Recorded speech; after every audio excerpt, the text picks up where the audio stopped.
Maria Turner was a woman who prided herself on her simple but fulfilling life. She woke up early each morning to prepare her children for school and worked tirelessly at the local diner to make ends meet. Her husband, Marcus, was the mayor of the small town, but she never let his position define her or her family. They lived humbly with the hope that their children would grow up with a sense of integrity and kindness. Mariah had never been in trouble with the law before, and she couldn't fathom why she was being arrested that afternoon. As she stood in front of her children and her neighbors, confusion filled the air. Her heart pounded in her chest as two police officers approached her with cold expressions on their faces. They didn't say a word before cuffing her hands behind her back and leading her to their squad car, all the while her children screamed and cried, asking why their mother was being taken away. Maria tried to stay calm, but the fear and uncertainty twisted in her stomach. She knew there had to be a mistake. But the more she protested, the more the officers seemed unmoved. They didn't listen to her cries of innocence. They didn't even explain the charges against her. They just hauled her away. Without a second thought, Mariah could hear the whispers of the neighbors as they watched in disbelief. What was happening? This wasn't the woman they knew. She wasn't a criminal. But no one was speaking up. No one was asking questions. And that made her even more terrified. It wasn't until they reached the police station that she finally learned what she was being accused of. The officers explained that she was being linked to a robbery at a local store, a violent crime that had taken place just days before. Maria had heard about it on the news, but she never thought it would affect her. How could it be her? She had been at home with her children all day when the crime occurred. She thought of the hours she spent cooking dinner and getting her kids to bed, but there was no alibi. No one could verify her whereabouts during that time. She was just a woman caught up in a situation she couldn't understand. She knew the truth, but the truth didn't seem to matter anymore. The officers had their orders, and they were following them. They put her in a cold holding cell where she was left alone with her thoughts. The minutes felt like hours. The uncertainty felt like a heavy weight pressing on her chest. She didn't know what was going to happen or why it was happening. But she knew one thing for certain: she wasn't going to give up without a fight. Mariah clung to the hope that this was all a mistake, that someone would figure it out soon enough, and she would be free again. She thought of Marcus and her children and the life they had built together. She thought of all the plans she had for their future and how suddenly everything seemed so fragile. She felt the tears begin to sting her eyes. But she forced them back. She had to be strong for her family. She had to believe that justice would prevail no matter how impossible that seemed right now. The next morning, Maria was escorted to the courthouse, her hands still bound by the cold metal cuffs. The walk from the police car to the courthouse felt like 1,000 miles as she tried to hold herself together, ignoring the murmurs from bystanders and the feeling of the entire town's eyes on her. She couldn't understand why her life had spiraled so quickly.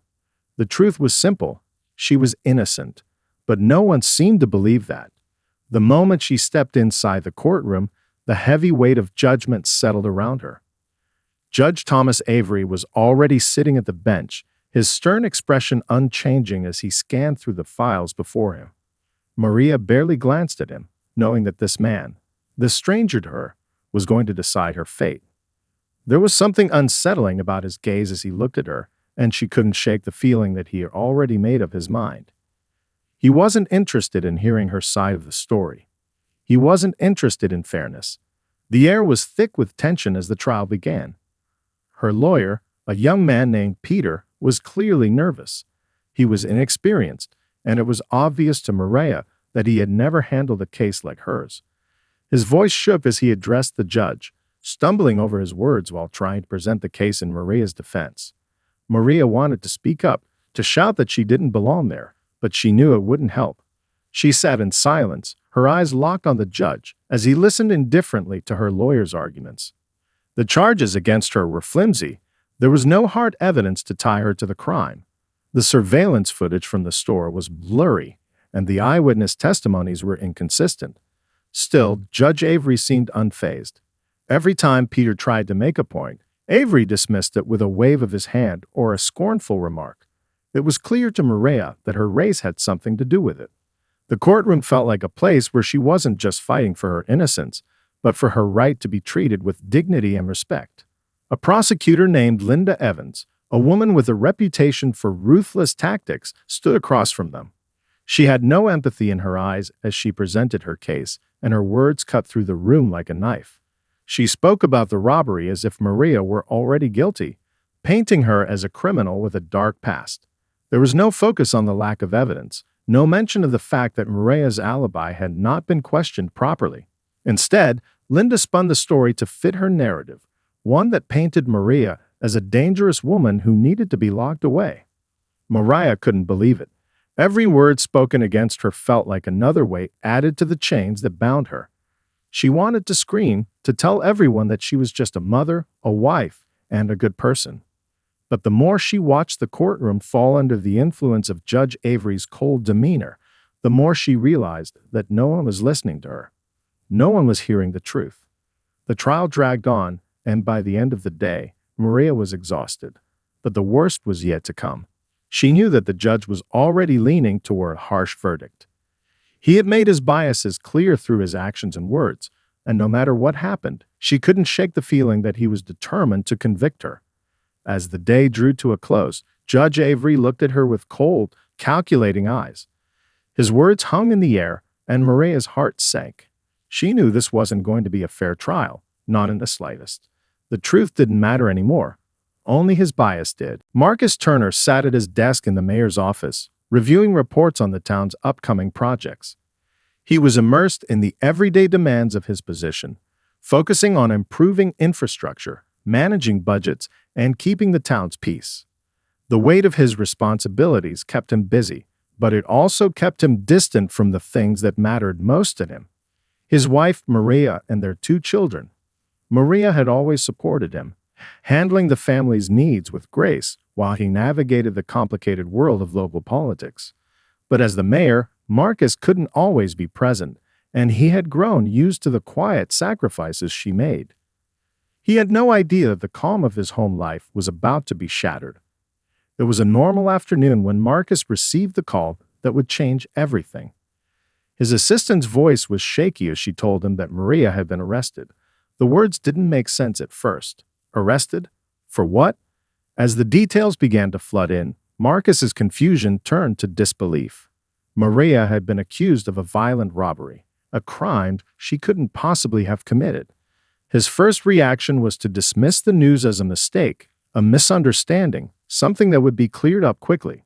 But the more he tried to reach Maria, the more distant she seemed, and the more his stomach twisted in knots. He immediately left his office, his mind racing with questions. How had this happened? Why was Maria arrested without his knowledge? What was going on? He arrived at the courthouse, where he learned that his wife had been thrown into a trial that seemed rigged from the start.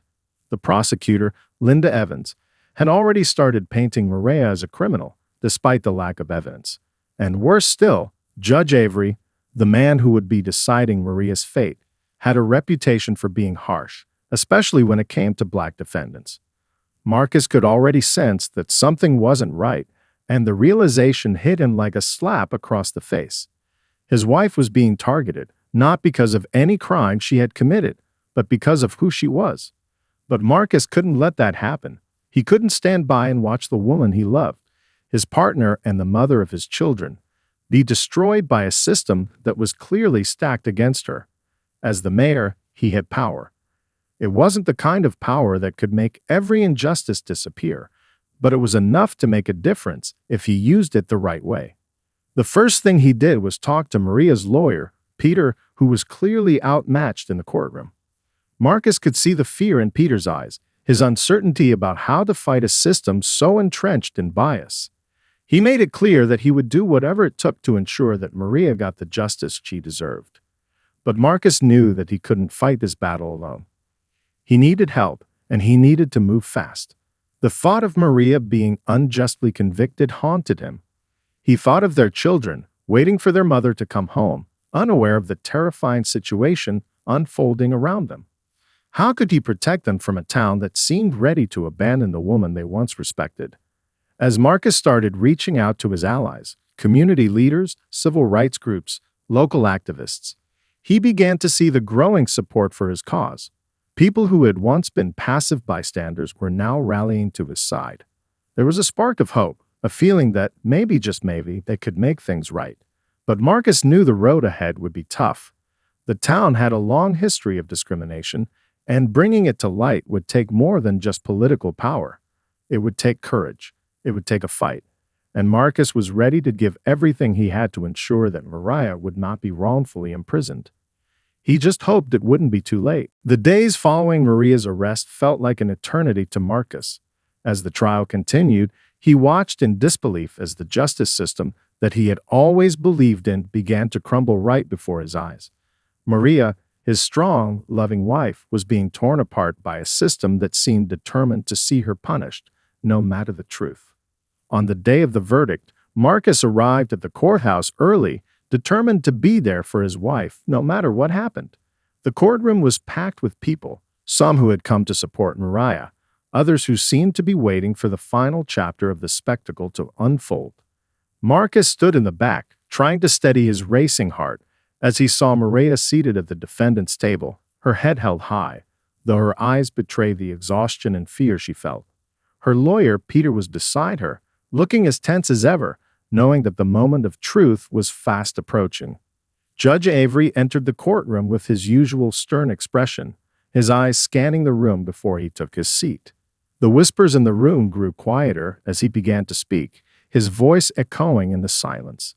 The moment felt surreal to Marcus, as if everything was happening in slow motion. Maria's fate rested in the hands of this man, a man who had already shown his biases in ways that Marcus could not ignore.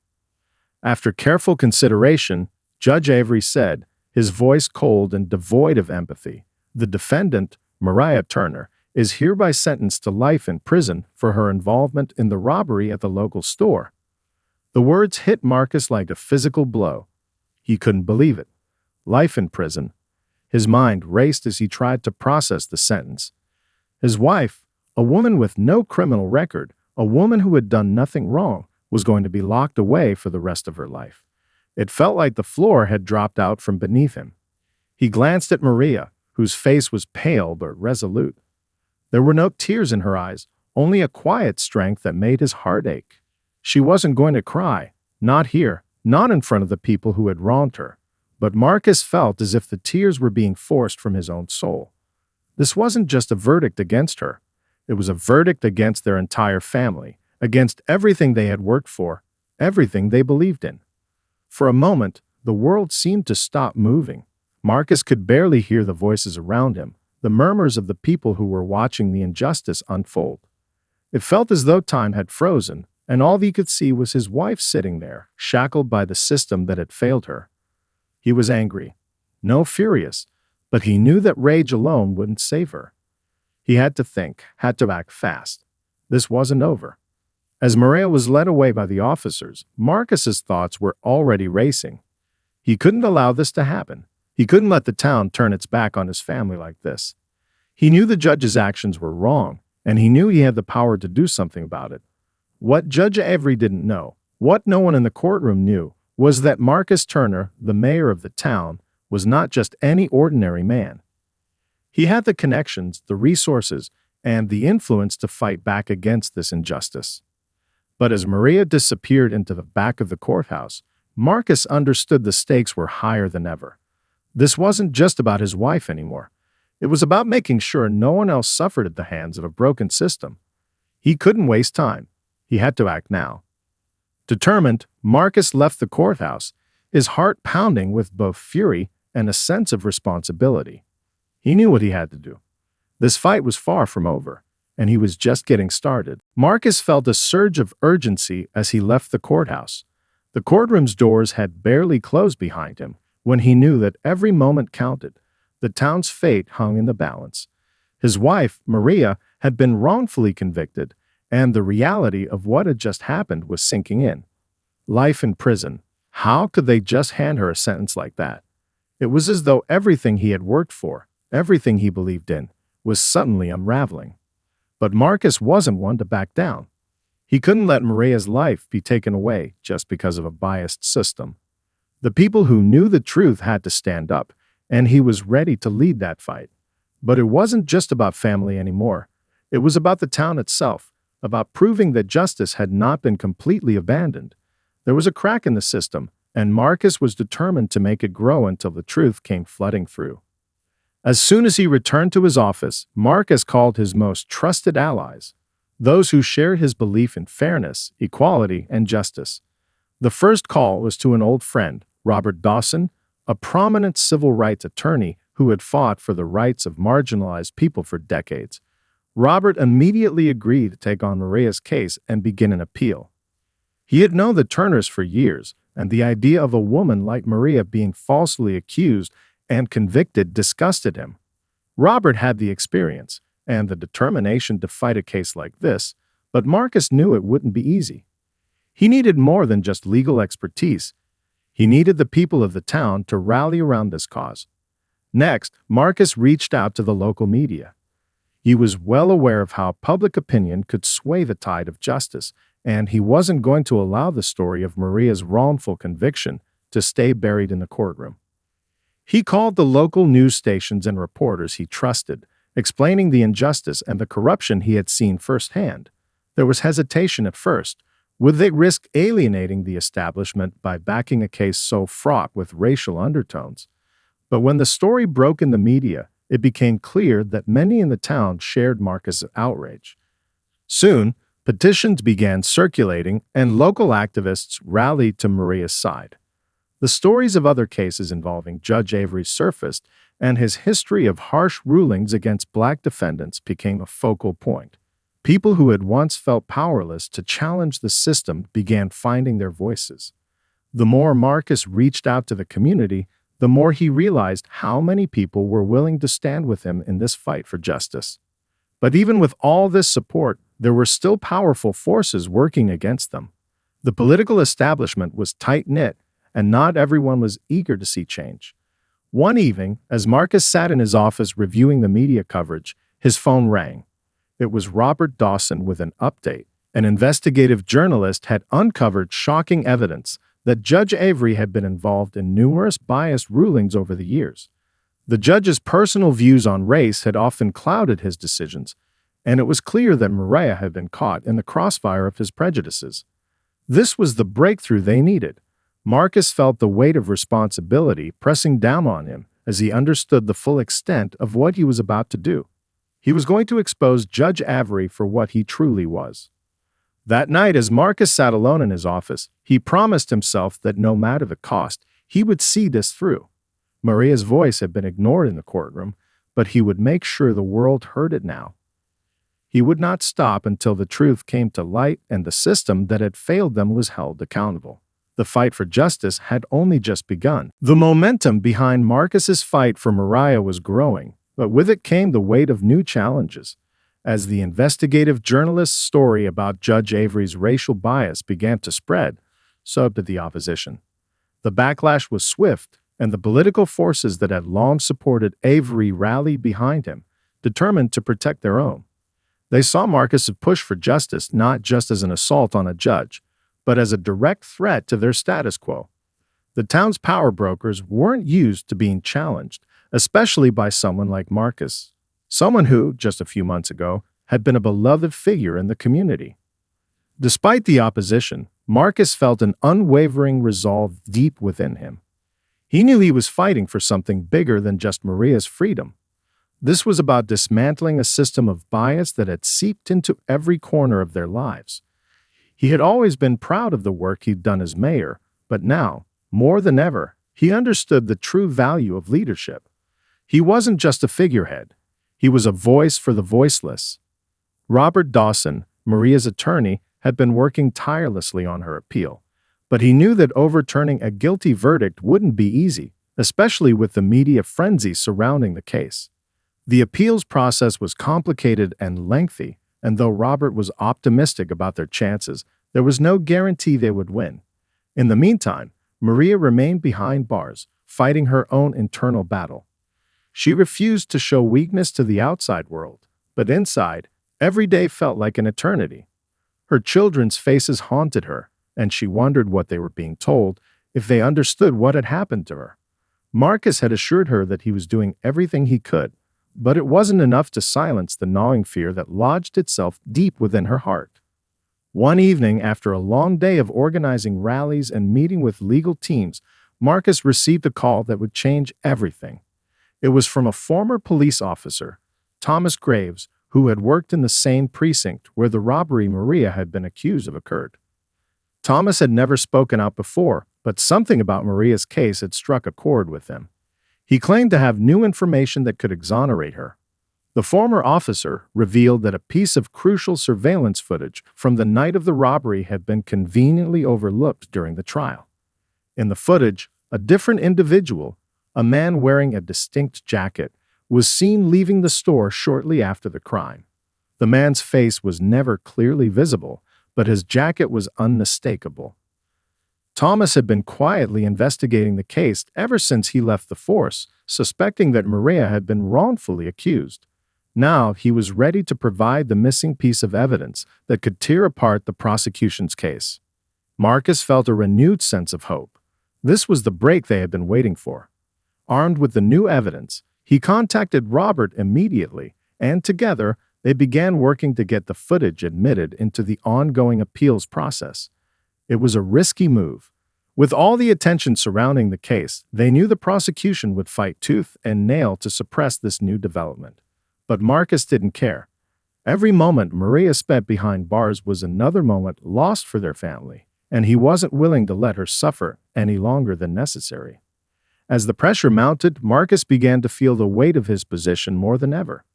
The eyes of the entire town were on him, and the stakes had never been higher. It wasn't just about Maria's freedom anymore. It was about shaking the very foundations of a corrupt system that had silenced too many voices for too long. As he prepared for the next phase of their battle, Marcus steeled himself for the fight of his life. There was no turning back now. He would not rest until Maria was free and justice was served. The pressure had never been greater for Marcus as the fight for Maria's freedom intensified. The new evidence from Thomas Graves had given them a glimmer of hope, but Marcus knew that hope alone wouldn't be enough. The powerful political machine that backed Judge Avery wasn't going to let go of their influence easily, and with every new piece of evidence, the battle grew fiercer. The town was divided, and Marcus was right in the middle of it. While many stood by him and supported Maria, there were others, those who had long held power in the town, who saw him as a threat to everything they had worked to build. They had money, influence, and a tight-knit network that wasn't going to crumble without a fight. Marcus spent sleepless nights reviewing the evidence and coordinating with Robert Dawson and other legal experts. The court of public opinion was just as important as the courtroom itself, so they worked hard to keep the media focused on the story, both the new evidence and the history of racial bias in Judge Avery's rulings. Despite the mounting pressure, Marcus kept his eyes on the prize: Maria's release and the dismantling of a corrupt system. The day came when the new evidence was to be presented in court. Marcus, Maria's lawyer, and Robert all sat together in a cramped courtroom filled with tense anticipation. The air was thick with a sense of both excitement and fear. Maria, dressed in an orange jumpsuit, was escorted into the room, her face weary but determined. Seeing her like this was a constant reminder of the injustice they were fighting against. Her eyes met Marcus's, and for a brief moment, their silent connection told him everything he needed to know. She hadn't given up, and neither would he.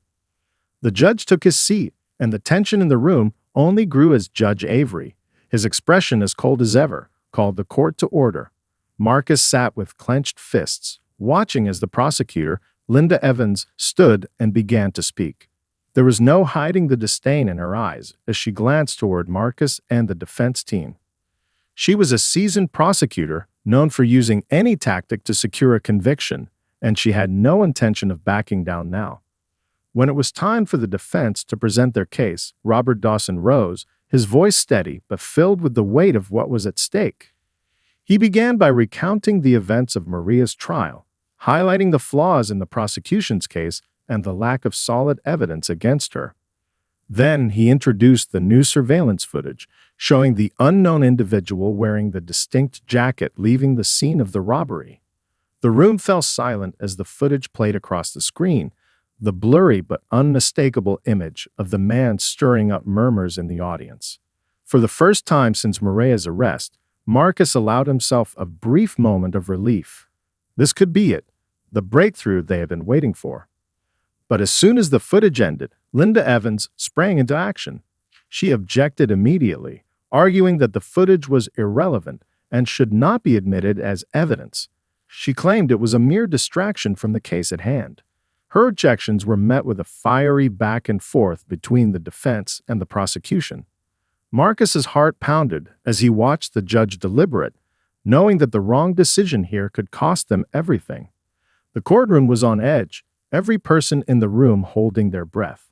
After what felt like an eternity, Judge Avery's gavel slammed down, signaling his decision. He ruled that the new evidence would stand, allowing the footage to be presented as part of Maria's appeal. The collective exhale from Marcus and the rest of the defense team was deafening. It wasn't a guarantee of victory, but it was a huge step forward. The battle was far from over, but it was clear now that the truth was starting to break through the lies. Maria was one step closer to being freed, and the walls of injustice were starting to crack. As the courtroom session ended for the day, Marcus stood up, his eyes fixed on Maria, who was quietly led back to her holding cell. The fight was not over, but the tide was turning. He would not stop until she was free, and he would make sure that this town, and the world, saw the true face of the injustice that had been allowed to thrive for so long. The days after the courtroom decision felt like a blur to Marcus.